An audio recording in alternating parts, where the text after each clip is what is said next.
Queridos, graça e paz. É uma alegria muito grande estar aqui com os irmãos nessa noite, louvando a Deus e agradecendo a Deus por tantas coisas que Ele tem feito nas nossas vidas, né? Quando você começa a andar durante a semana nas ruas, nos lugares, no transporte público, nas repartições, você só encontra as pessoas reclamando. Muita dificuldade, não se sabe sobre o futuro do país. A gente olha uma economia que está instável e a gente fica procurando respostas para coisas como esta, né? E a Bíblia sempre nos dá não só a direção, as respostas, mas também nos mostra como nós devemos nos comportar em situações como esta. Eu vou ler com os irmãos hoje, no livro de Mateus. Seria possível colocar antes o texto aqui, Mateus capítulo 6, versículos de 25 a 34. Eu estou lendo aqui, na minha versão, é a versão Almeida Revista Atualizada, que é a ARA, né? E eu gostaria que os irmãos acompanhassem essa leitura comigo aqui.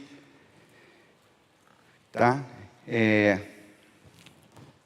Deixa eu ver se eu tenho o texto aqui. Esse é o título da mensagem de hoje, que vocês estão vendo. Entre a ansiedade e o reino de Deus, a pergunta que fica é: quem governa o seu coração?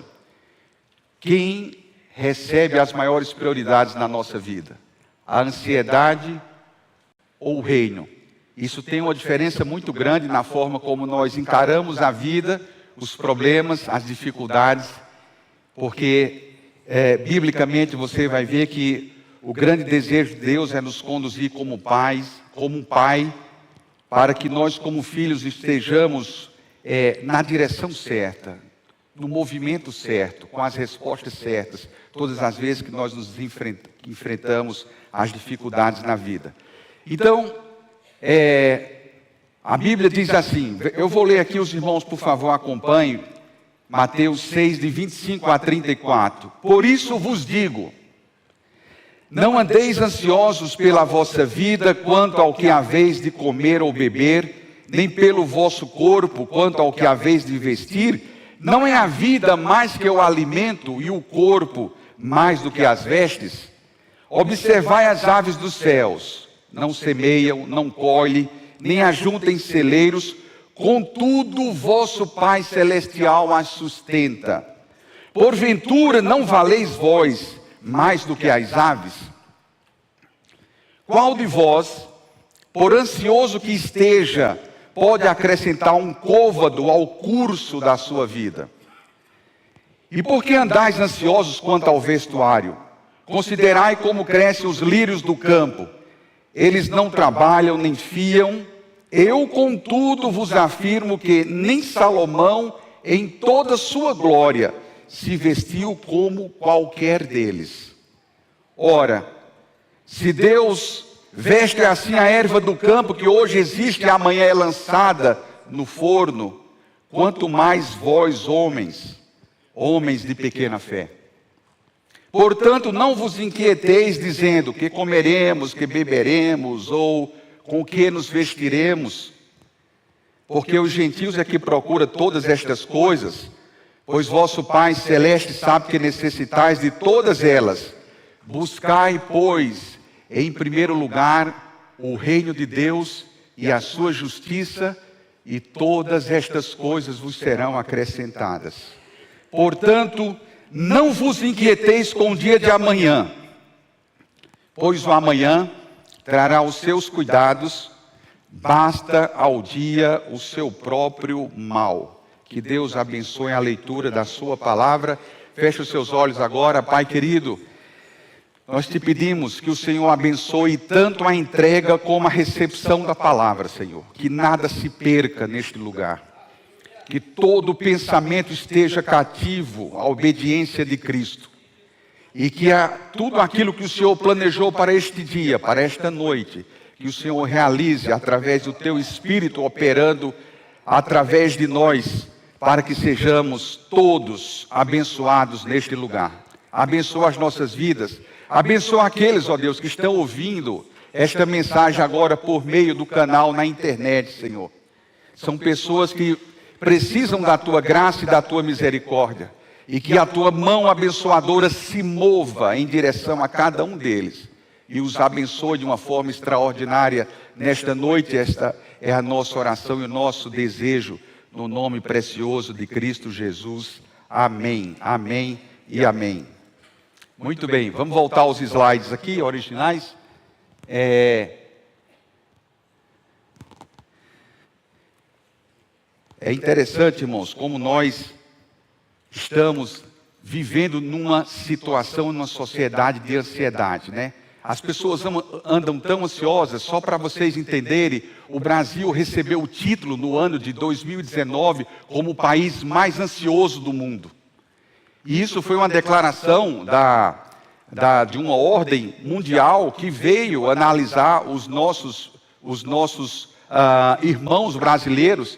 E é interessante que durante a pandemia esse número ficou muito maior. Há uma estatística gerada pelo IBGE que mais de 19 milhões de brasileiros estão ansiosos. E é interessante que no ano de 2025, ano passado, a última pesquisa mostrou que 68% das pessoas entrevistadas tinha algum problema de ansiedade, com um grau menor ou grau maior.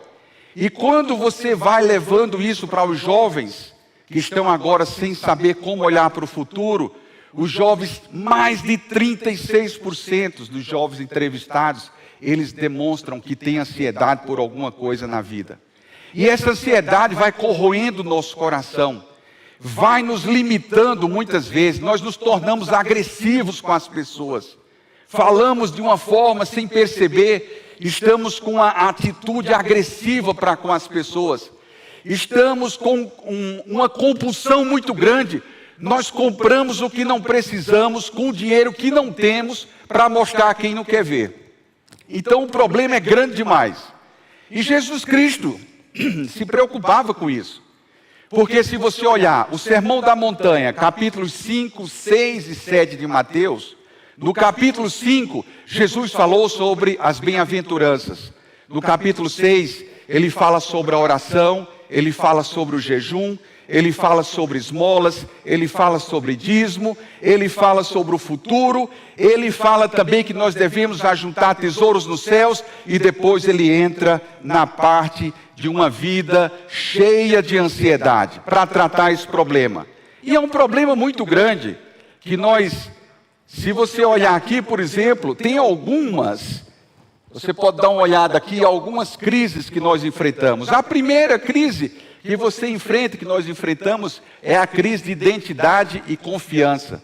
Nós vivemos numa sociedade que tem uma hiperconexão, nós estamos conectados com as pessoas por meio da tecnologia, e o Brasil recebeu o título recentemente do segundo país que mais usa redes sociais. Tá? Isso é um título que não é muito bom em certo ponto, porque as pessoas deixam de fazer outras coisas para estarem conectados nas redes sociais. Cerca de 4 horas por dia a média do uso do brasileiro, só perdendo da África do Sul. Então, é uma geração cheia de conexões, mas é uma geração insegura.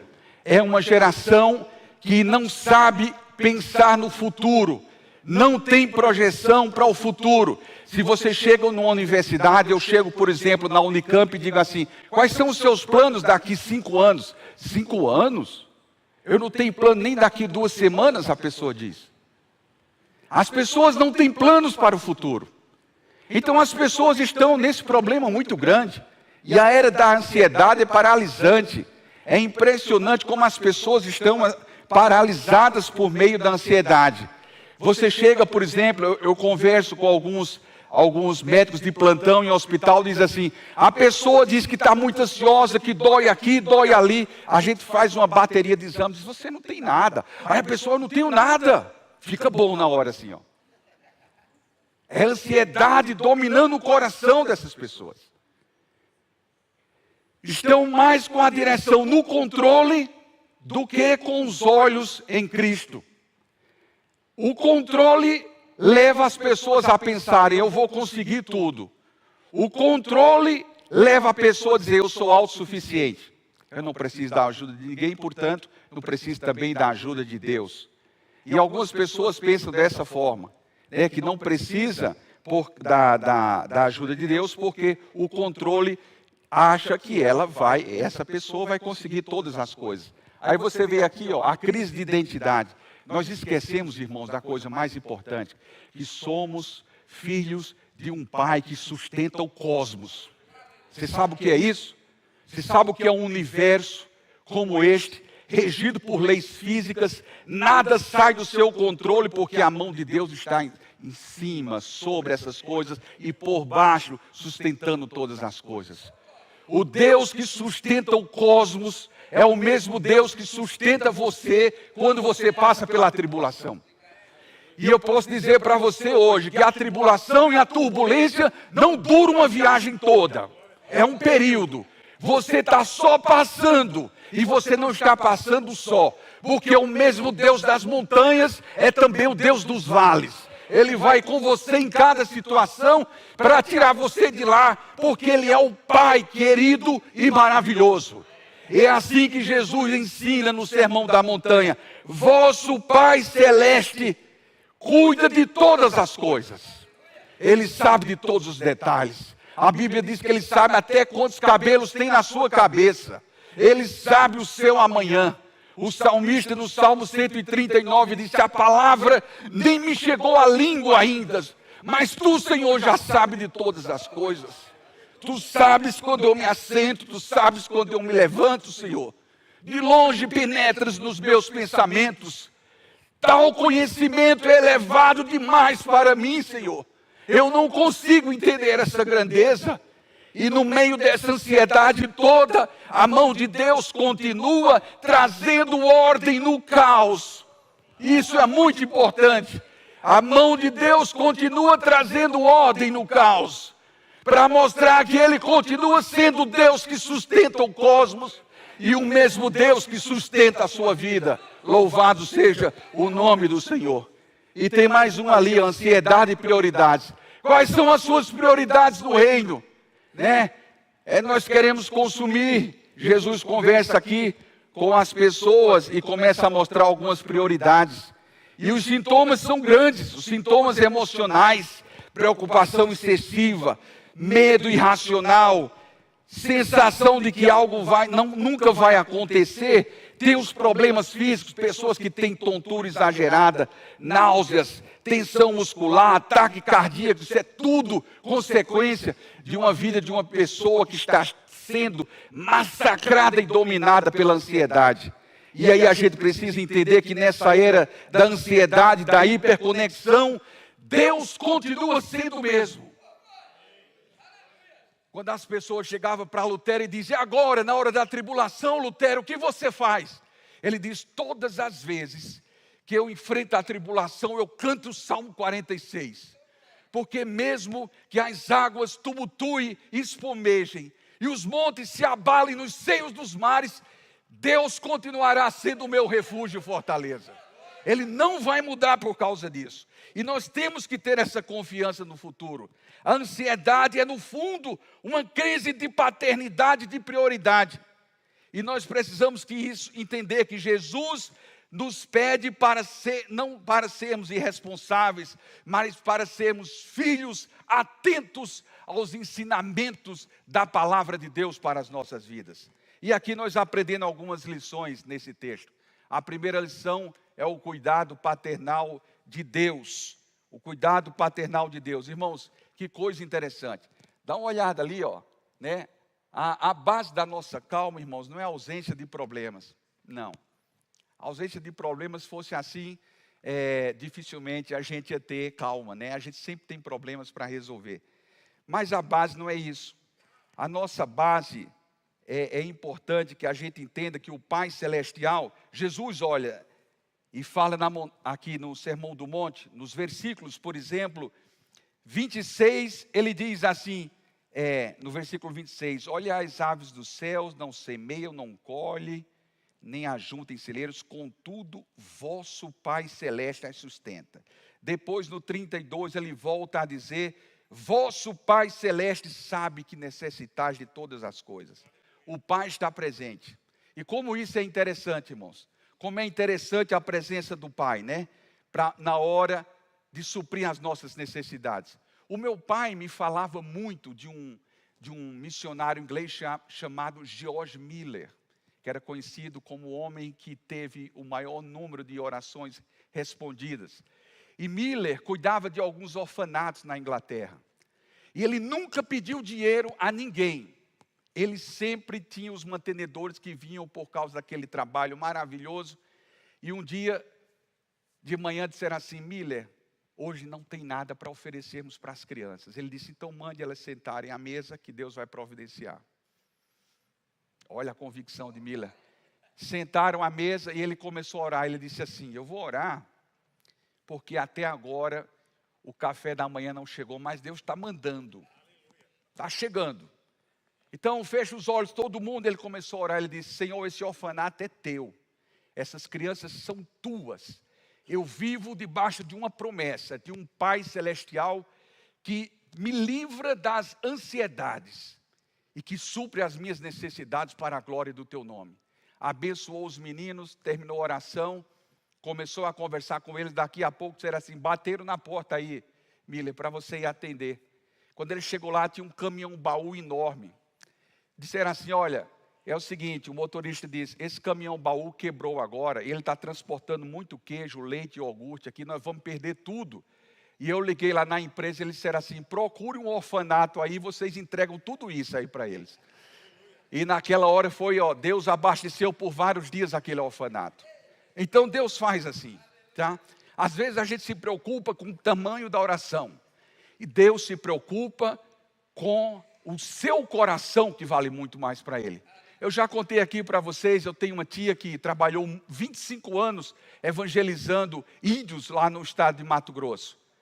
E eu me lembro que ela, uma vez pregando, disse assim: tinha 4 filhos, morava dentro de uma oca, onde tinha sido enterrado 6 caciques lá dentro, né? Então ele estava lá, e o filho disse assim, meu primo disse: mãe, eu queria tanto comer doce hoje. Ela disse: mas aqui, no meio, na oca aqui, nessa região indígena, não tem doce. Ele disse: então eu queria comer queijo. Ela disse: piorou, não tem queijo aqui não. E bolo?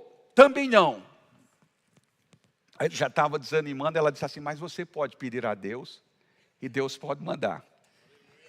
Você quer orar? Ele disse: quero. Então ore. Ele disse assim, na linguagem bem simples: Jesus manda queijo, doce e bolo. Só disse isso, tá? Daqui a pouco, com menos de 1 hora, parou uma caminhonete. Ela estava cheia e disseram assim: é aqui que mora a missionária Maria Dolores e o pastor Mailton Lima? Ela disse: é aqui mesmo. Ele disse: é porque nós fizemos nós somos dessa região, de uma cidade próxima aqui, e teve um culto em que as pessoas dedicavam alguns mantimentos para missionários, e tinha alguns missionários aqui, quando sorteamos, cai o nome de vocês. É o nome de vocês. Aí eles começaram, era tanta gente carregando as coisas, e daqui a pouco passou o doce. Ele disse: eu já vi o doce. Ele disse: ó, o doce foi, daqui a pouco o queijo, agora está faltando o bolo. Aí minha tia disse assim: não, mas já está bom já. Ele disse: não, mas eu pedi 3 a Deus, então estou esperando os 3, daqui a pouco chega o bolo. Deus mandou o doce, Deus mandou o queijo e Deus mandou o bolo. O cuidado paternal de Deus é a base da nossa confiança. É o Deus que nos sustenta, é o Deus da provisão. Para o órfão, a provisão depende do seu esforço, mas para um filho de Deus, depende da fidelidade do pai. Se Deus é criador, Ele é poderoso. Se Ele é pai, Ele é amoroso, e Ele vela por toda palavra que sai da boca dEle. Ele cumpre cada promessa na sua vida. E você precisa entender que Deus quer abençoar a sua vida. Não quer que você viva a vida toda nesse turbilhão de ansiedades. Toda vez que você chegar na ansiedade, na dificuldade, lembre-se de Filipenses capítulo 4. O apóstolo Paulo estava na prisão e disse assim: não andeis ansiosos por coisa alguma, antes as vossas necessidades e ansiedades sejam conhecidas diante de Deus através da oração e súplica. A Bíblia ensina você a trocar a ansiedade pela oração. Foi isso que a minha tia fez com meu primo. Não temos, mas você pode orar agora. E quando você ora, você troca a ansiedade pela oração. E não precisa ser uma oração difícil, porque Deus já sabe o que vai sair da nossa boca e do nosso lábio. Mas precisa ser uma confissão, entendendo que você está orando a um Pai maravilhoso que gosta de escutar as nossas orações.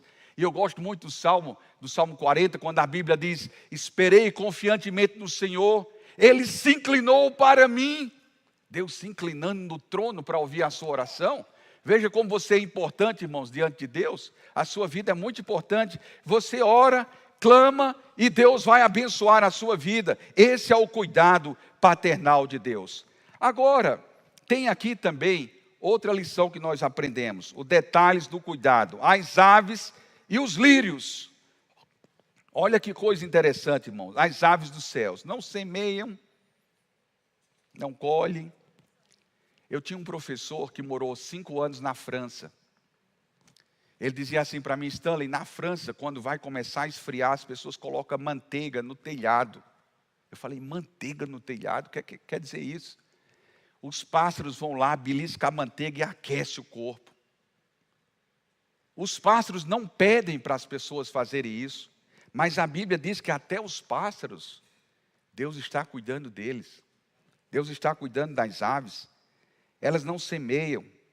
E Jesus disse assim, no versículo 26, aqui ele diz: observai as aves dos céus, não semeiam, não colhem, nem ajuntam, contudo o vosso Pai Celeste as sustenta. Elas são sustentadas. E essa ordem nunca vai mudar, porque essa ordem aqui está escrita, Jesus mostrando qual é o cuidado paternal de Deus. Ele ensinou tantas coisas no capítulo 5, no capítulo 6, e aqui ele está mostrando que o nosso foco deve estar no cuidado paternal de Deus na hora das nossas ansiedades, porque Ele vai cuidar de nós. Isso é muito importante. E eu quero dizer para você, meus queridos, se você se achar sozinho, se eu estou só tenho Deus, saiba que se você tiver só Deus, isso já é suficiente para você sair daí. O escritor Tozer disse: se você tiver só Deus na vida e nada mais, você não é menor do que aquele que tem Deus e todas as coisas. Porque Deus é suficiente para as nossas vidas. Ele é suficiente para você. Né? Eu me lembro quando era pequeno, minha mãe cantava lá em casa, lavando os pratos, arrumando as coisas, e dizia assim: Jesus é tudo para mim. Ele é suficiente, irmãos. Ele é suficiente. Nós precisamos acreditar na palavra dele. E era isso que ele estava ensinando lá. As aves não têm nenhum problema. E ele diz assim: porventura não valeis muito mais do que as aves? Né? E os lírios do campo depois, eles não trabalham, nem fiam, nem superam a glória de Salomão, né, com tanta beleza. Mas aqueles lírios do campo um dia vão secar rapidamente, talvez com um dia ou pouco mais. E Jesus disse: será que vocês não valem muito mais do que os lírios do campo? Diante de Deus, você tem um valor muito maior, né? Um valor muito maior. Então, Deus, o cuidado de Deus não é apenas na sobrevivência. É sobre a dignidade, providência amorosa de Deus para as nossas vidas, que Ele está conosco todos os dias para nos abençoar. Que lição maravilhosa, irmãos, temos aqui, né? O cuidado de Deus.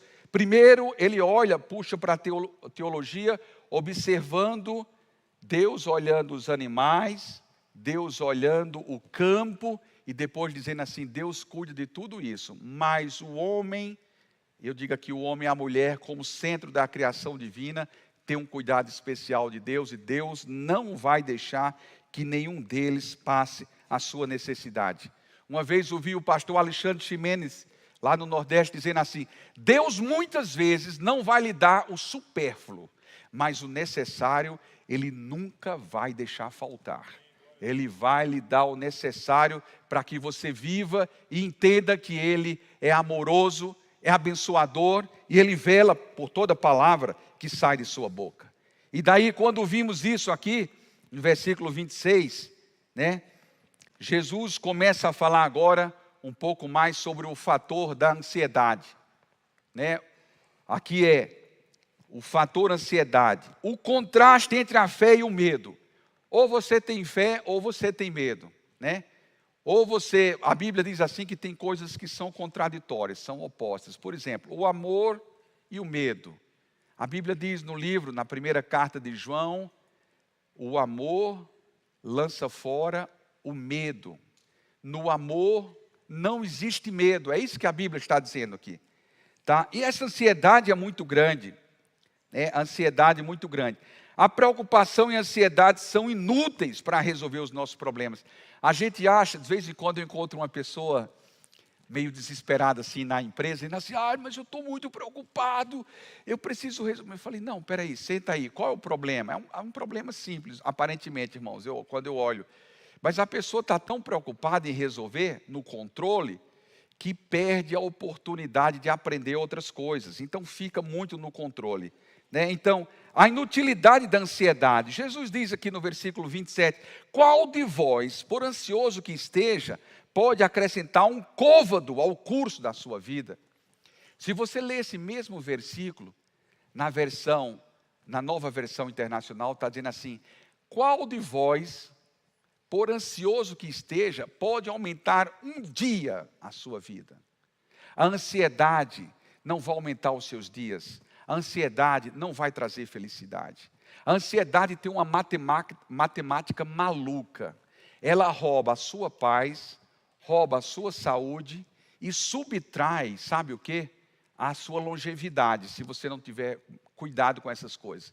Então a gente precisa entender muito bem essas coisas, e a inutilidade da ansiedade vem para nos questionar e nos fazer olhar as coisas com muito medo. Então a gente tem medo do futuro, não sabe o que vai acontecer com o país, a gente está preocupado, né? É a eleição agora, quem é que vai ser o presidente? A gente se preocupa com isso, a gente se preocupa com a crise econômica que o país vem sofrendo, o impacto da guerra lá nos combustíveis, e isso vai em cascata entrando em outras coisas, toda a parte de manutenção e material que a gente compra durante a semana, tudo isso tem um impacto, e a gente precisa olhar de outra maneira. A fé me faz olhar para o medo, a confiança me faz entender que Deus vai suprir as minhas necessidades e todas essas coisas que eu preciso vão me acompanhar à medida em que eu caminho com o Senhor e estou na presença dEle. Por isso que é bom estar na sombra do Onipotente. Billy Graham dizia assim, o sol nasceu para todos, mas a sombra do Onipotente é só para aqueles que decidiram habitar no esconderijo do Altíssimo. E quando você vai ao esconderijo do Altíssimo, você sabe que Deus vai prover todas as necessidades.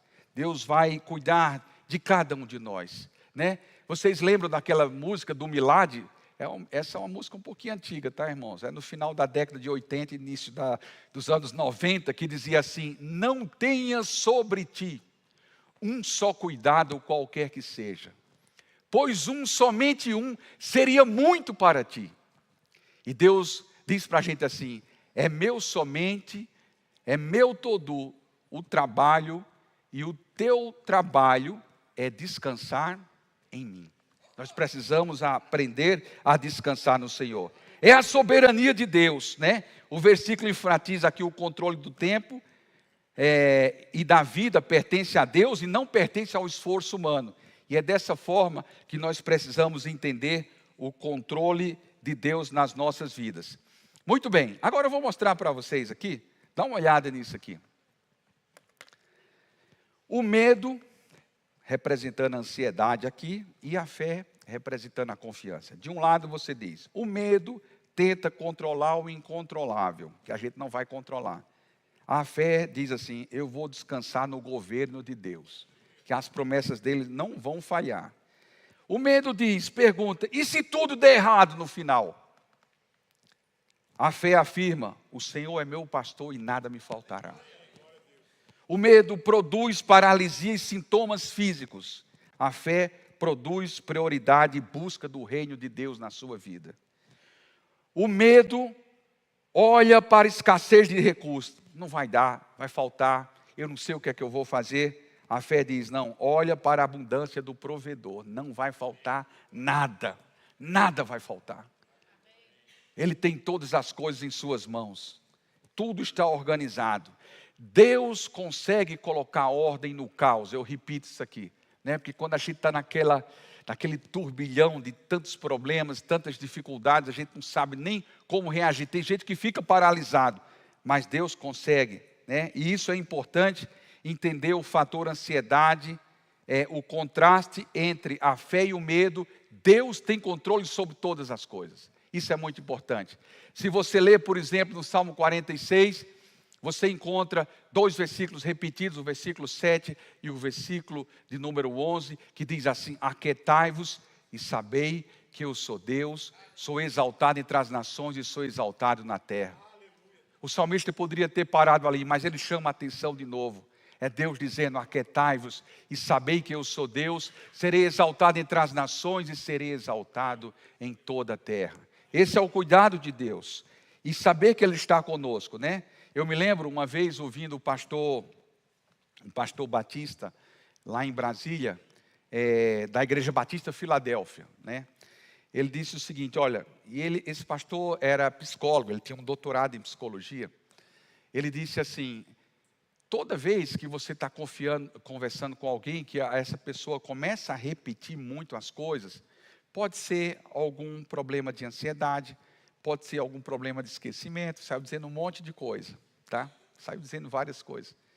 Mas quando Deus repete na Bíblia, não é problema de esquecimento. Ele está chamando a atenção para uma grande verdade: aquietai-vos e sabei que eu sou Deus, serei exaltado entre as nações e serei exaltado em toda a terra. Louvado seja o nome do Senhor. E tem mais uma lição nesse texto que Jesus ensina sobre as prioridades do reino, né? A promessa da provisão, né? O remédio que nós temos para a substituição das prioridades, né? Para a substituição da ansiedade, é mudar as nossas prioridades. Quais são as suas prioridades em Deus, né?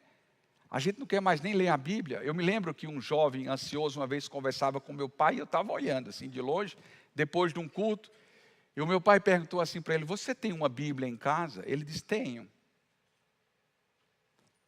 Aí meu pai perguntou: qual foi a última vez que você leu a Bíblia?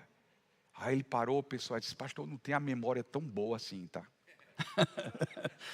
Você está vendo que ele não lia a Bíblia. Então, às vezes, a gente quer as prioridades do reino, mas a gente tem uma Bíblia, e o importante não é ter uma Bíblia em casa, é saber qual é a prioridade que a Bíblia tem na sua vida, nas suas decisões diárias. Isso é mais importante, né? Isso é muito mais importante. Então, são as prioridades do reino. Então, Deus não nos dá o que queremos para ser felizes. Não, Ele não vai fazer isso. Deus nos dá o que precisamos para o servirmos. Isso é mais importante. E quais são as prioridades do reino? Jesus disse: a vida é mais do que a comida, a roupa é mais do que a segurança. Irmãos, e quando eu falo em roupa, aqui me lembrei de um texto lá de Deuteronômio, capítulo 29. O povo ficou 40 anos no deserto. Depois você lê em casa esse versículo. É Deuteronômio 29, 5. Sabe o que aconteceu? O escritor diz assim: 40 anos no deserto, as roupas não se envelheceram e as suas sandálias não se estragaram. Em 40 anos. Deus cuidou dos mínimos detalhes. Lá no meio do deserto, provavelmente não ia ter alfaiate nem sapateiro. E Deus cuidou deles, da roupa e do calçado, para mostrar que Deus cuida de todas as coisas, irmãos. Que coisa tremenda. A provisão, a promessa da provisão é: a busca espiritual vem antes da obsessão material. Buscai em primeiro lugar o reino de Deus e todas estas coisas vos serão acrescentadas. Vem depois. Cada dia deve ser enfrentado com fé e na dependência de Deus. É assim que nós temos que andar na presença do Senhor, né? Esperando a provisão do Senhor. Ele é a fonte, Ele é quem nos supre, Ele é quem nos abençoa, e a mão dEle está sobre as nossas vidas, e é isso que nós vamos entender. E eu gostaria de orar com vocês hoje à noite. Gostaria de orar com vocês aqui, com relação a tudo isso que nós acabamos de ouvir, né? Nós temos que entender que buscar em primeiro lugar, e o hoje é o dia da graça de Deus. A graça de Deus está se manifestando sobre a nossa vida no dia de hoje.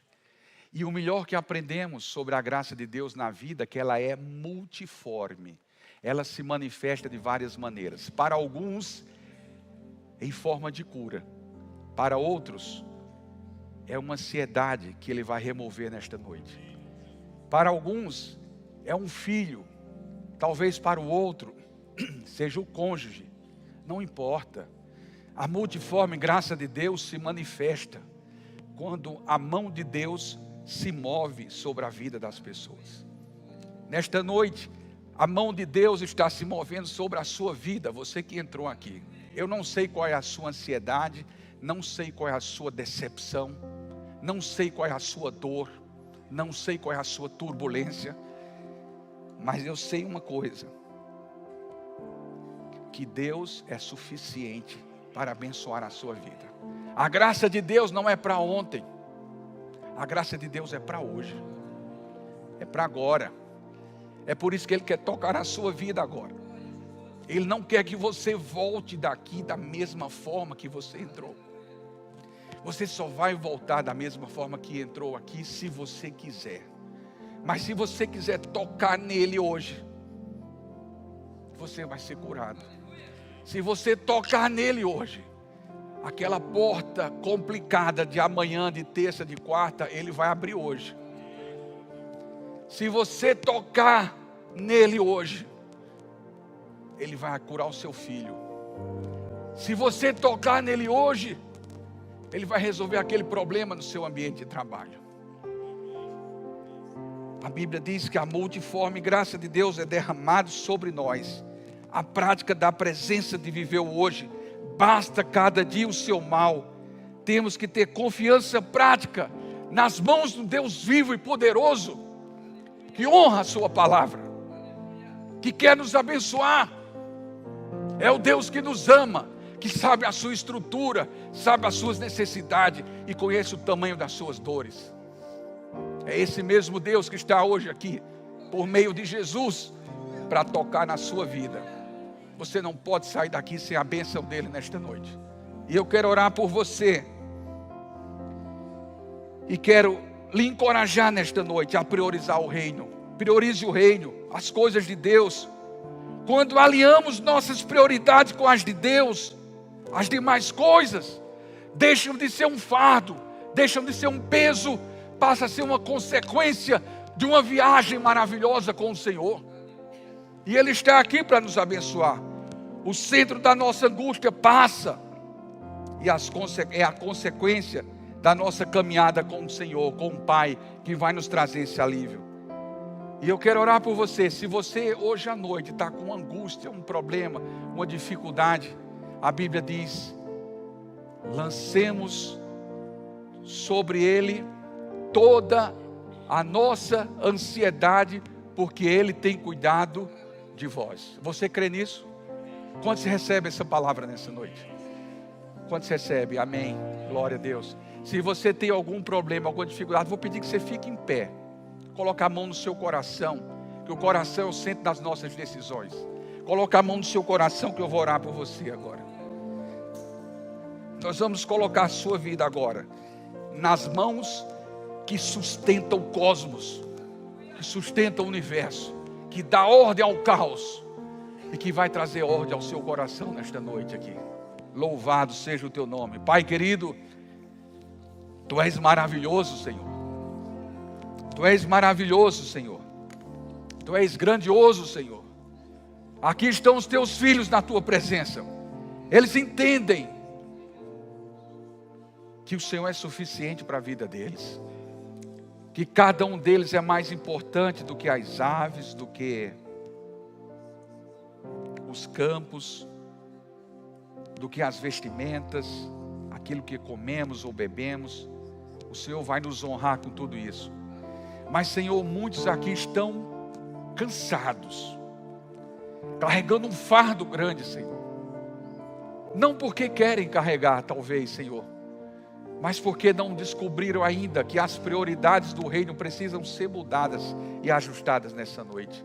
Que o teu Espírito, que convence a cada um de nós do pecado, da justiça e do juízo, nos ensine, nos convença nessa noite que nós precisamos fazer um ajuste de prioridades para que o Pai Celeste venha suprir as nossas necessidades.